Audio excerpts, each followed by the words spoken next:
Hello friends, इस video के अंदर मैं आपके साथ खुलकर चर्चा करना चाहूँगा अगले हफ्ते बाजार में किस तरीके का आउटलुक मुझे लग रहा है। ये तो मैं चर्चा करूँगा ही। मैं इस बार इस वीडियो में मैं 4 चर्चाएं करूँगा और 4 चर्चाओं के अलावा जो एक्स्ट्रा होगा वो सप्लीमेंट्री है, वो कम्प्लीमेंट्री समझिएगा। 4 चर्चाएं कौन सी करूँगा? मैं सबसे पहली चर्चा आपके साथ करूँगा मार्क्सन फार्मा के ऊपर। दूसरी चर्चा करूंगा कि मार्केट अभी किस तरीके का लग रहा है, निवेशक कैसा सोच रहे हैं, मुझे वो नहीं देखना है, मैं क्या सोच रहा हूं वो मैं आपके साथ चर्चा कर सकता हूं कि निवेशक किस तरीके की राय रख रहे हैं, किस तरीके के सवाल मेरे पास आ रहे हैं, किस तरीके के व्यूअर्स हमसे सवाल पूछ रहे हैं, किस तरीके का आउटलुक है और मेरा नजरिया क्या है, वो मैं सब आपके साथ चर्चा करूंगा। तीसरी चर्चा करूंगा मैं निफ्टी बैंक के ऊपर और इस बार जो मेरा व्यू है, देखिएगा मैं गलत हो सकता हूँ, सही हो सकता हूँ, बट व्यू आपके साथ रखूंगा। मैं आपके साथ यही चर्चा कर सकता हूँ कि भाई मुझे क्या लग रहा है। मैं ठीक होऊंगा भैया, ठीक है पैसे बनेंगे, नहीं होऊंगा स्टॉप लॉस कट जाएगा। चौथी बात कि जो लोग स्टॉप लॉस नहीं लगाते हैं भैया अपनी पोजीशन बना के रख सकते हैं। चौथी बात मैं बात करूंगा एनएससी के ऊपर यानी कि निफ्टी 50 के ऊपर।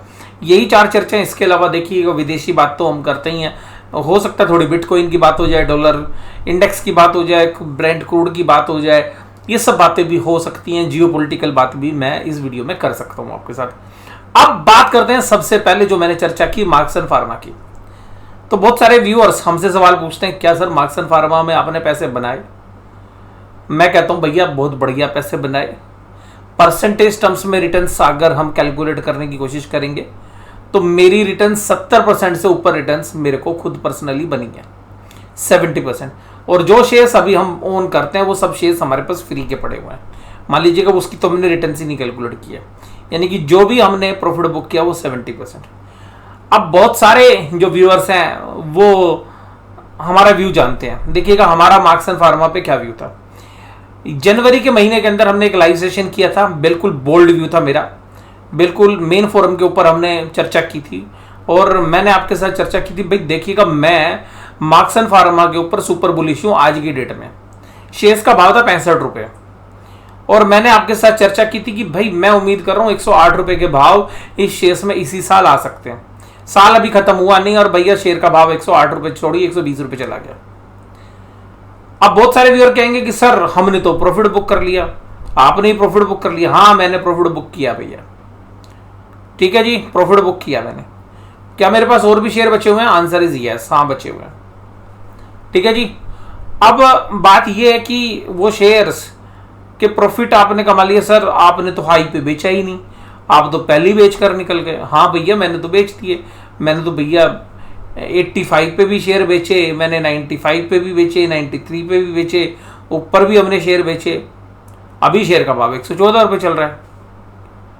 तो भैया मैंने तो सीधी बात बोली थी, मेरा इस साल का टारगेट 108 रुपये भैया अचीव हो गया। अगर हमें अपना पोर्टफोलियो के साइज के हिसाब से अगर हमें थोड़ा सा कम भी मिला, हमें लगा कि भाई थोड़ा पहले बेच देना चाहिए क्योंकि हमारा रिस्क रिवार्ड के एंगल से हमारा पोर्टफोलियो का साइज में ज़्यादा था मेरे पर्सनल पोर्टफोलियो में, तो तकरीबन 60% पैसा मेरा मार्क्सन फार्मा में लगा हुआ था। तो सिंपल सी बात है भैया, मुझे रिस्क भी तो मेरा ज़्यादा था और मैं बुलिश था उस शेयर पे। और भैया जिसका लॉन्ग टर्म है तो वो 208 रुपये से लेकर 220 रुपये तक के भाव आ सकते हैं और मुझे लगता है कि भाई मैं उस पर अभी भी बुलिश हूँ शेयर्स के ऊपर। तो ये रही मार्क्सन फार्मा के ऊपर। अब बहुत सारे व्यूअर कहेंगे सर हमने तो 120 में नहीं बेचे 110 में। भैया भगवान ने सारा प्रॉफिट तुम्हारे हिस्से में थोड़ा दिया, भैया दूसरों को भी कमा लेने दो। क्या मुझे रिग्रेट है? मुझे बिल्कुल तनी के भी रिग्रेट नहीं है भैया, भगवान ने मेरे को पैसे दे दिए ना कमा के, मेरे हिस्से में जो था वो मैंने ले लिया और जो मेरे हिस्से का बचा हुआ वो मेरे पास शेयर बचे हुए हैं। वो तो भगवान जानता है आगे क्या होगा, क्योंकि बहुत सारी चीज़ें कंपनी के अंदर जो है भैया परफॉर्मेंस के ऊपर चलती हैं। कंपनी मुझे बेहतरीन लग रही है, कंपनी में कोई खराबी नहीं है, कंपनी का शेयर अभी भी री रेटिंग कैंडिडेट है। क्या मैं अभी भी मार्क्सन फार्मा के शेयर्स को लूँगा? हाँ, अगर मुझे मार्क्सन फार्मा सही वैल्यूएशंस पे लगेगा मिलेगा। अगर मान लीजिएगा इस कंपनी के खराब रिजल्ट आते हैं और शेयर्स नीचे की तरफ मिलता है तो मुझे ऐसा लगता है कि 1-2 क्वार्टर के खराब रिजल्ट से कोई कंपनी का भविष्य नहीं बदलता, तो हो सकता है कि मैं वहाँ पर एक्यूमुलेट करूं। मैं अभी कोई डिस्क्लोजर आपको दे नहीं सकता क्योंकि अभी मैंने लिए ही नहीं है, बट मैं अपने मन की जो सोच के बैठा वो बता रहा हूँ। लेकिन उस समय पर भैया क्या मन बनेगा वो तब की तब देखी जाएगी। बट मैं स्ट्रांगली अभी भी मार्क्स एंड फार्मा में बुलिश हूँ। भैया कोई भी बाय करो, सेल करो, अपने फाइनेंशियल एडवाइजर से ला लो। तो बहुत सारे लोग जो हैं उनको लगता है कि यार मैंने तो जल्दी बेच दिया भैया जल्दी। तो भैया मैंने तो आपको बोला था ना भाई 2 साल रखो 220 रुपये का टारगेट।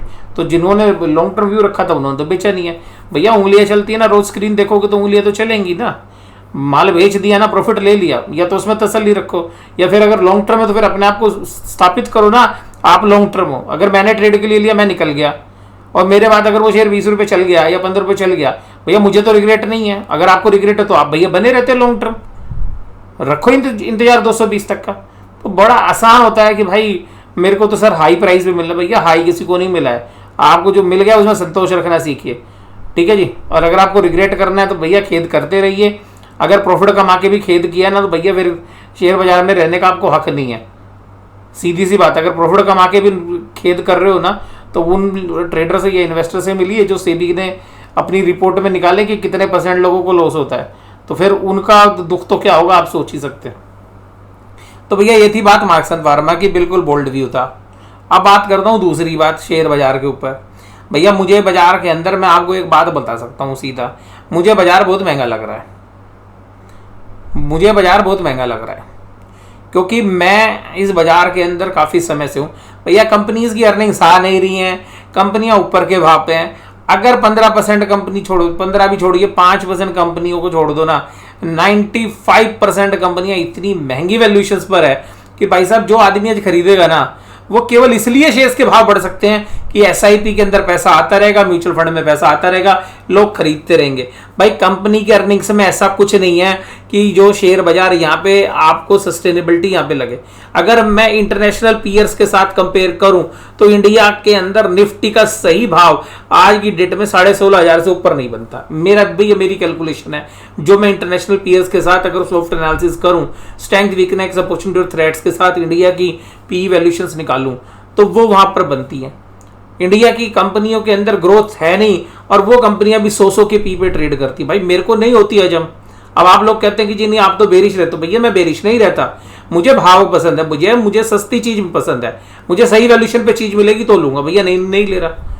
अब बहुत बार हम सस्ती लेते हैं उसके बाद और शेयर टूट जाता है। भैया टेंशन नहीं होती ना क्योंकि वैल्यूएशन ठीक ली है।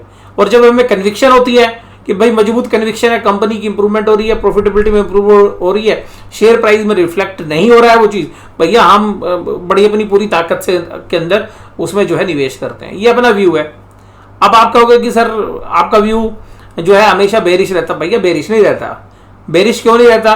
भैया कोई भी चीज मुझे पता है यार इस कंपनी में ग्रोथ है नहीं, शेयर 60 के पी पे चल रही है, प्रॉफिट डी ग्रोथ हो रहा है, शेयर का भाव 20% भाग रहा है।